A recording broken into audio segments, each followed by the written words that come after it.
Desperate rescue efforts are underway in southern Gaza after an Israeli drone strike hit tents housing displaced Palestinians. At least 7 people were killed when fires broke out after the attack on al-Mawasi, west of Khan Younis. The Israeli military has been carrying out strikes in that area, killing at least 4 people in 2 separate attacks. Its forces have repeatedly attacked al-Mawasi. Now, al-Mawasi stretches for 12 kilometers along Gaza's coast, starting from the western areas. Let's look at the map. Starting from the western areas of Deir el-Balah in central Gaza to Khan Younis and Rafah in the south. Israeli authorities designated al-Mawasi a so-called humanitarian zone about a year ago and forced hundreds of thousands of Palestinians to go there. The UN estimates that more than 1 million people, that's now almost half of Gaza's population, are sheltering in overcrowded and flimsy tents in the area without access to critical services. Al Jazeera's Hani Mahmoud is in Deir el-Balah. Tell us what you found out, Hani, about these attacks in al-Mawasi.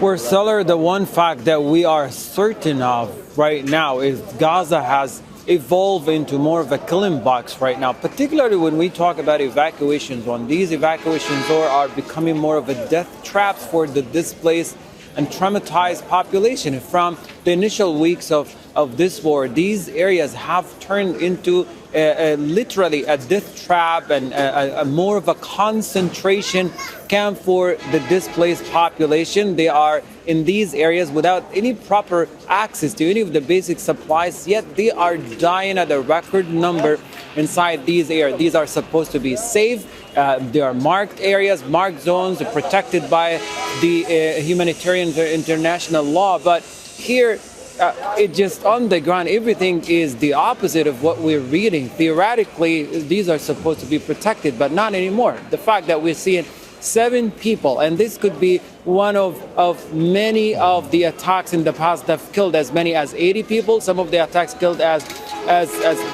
few as 2 or 3 people. But as of last night, 3 consecutive drone attacks on 10 sites.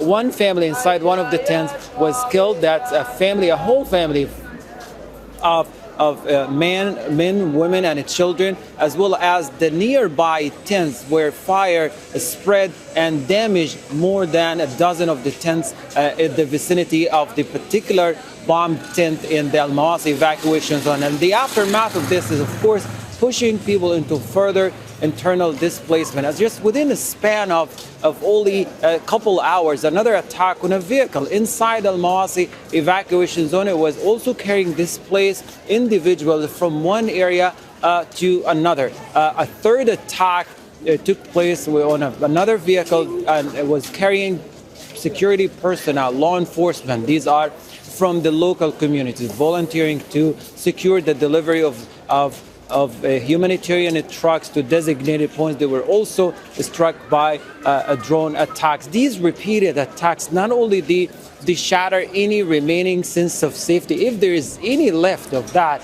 but also highlight vulnerability of civilian population. Not even a marked evacuation zone is safe for them. The so-called evacuation zones or evacuation areas are, in fact, and I can reiterate this, emphasize this enough, it becoming a more of a death trap. The majority of people are dying at these areas, whether in the residential buildings nearby or inside the tents that they set up for the past months as they're trying to seek shelters and protection. 2 more cases here in a school, in a Nusayrat refugee camp, including a child. We've seen the funeral just the past few minutes from Al-Aqsa hospital that was shot by the quadcopter.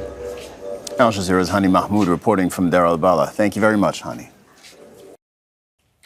Make sure to subscribe to our channel to get the latest news from Al Jazeera.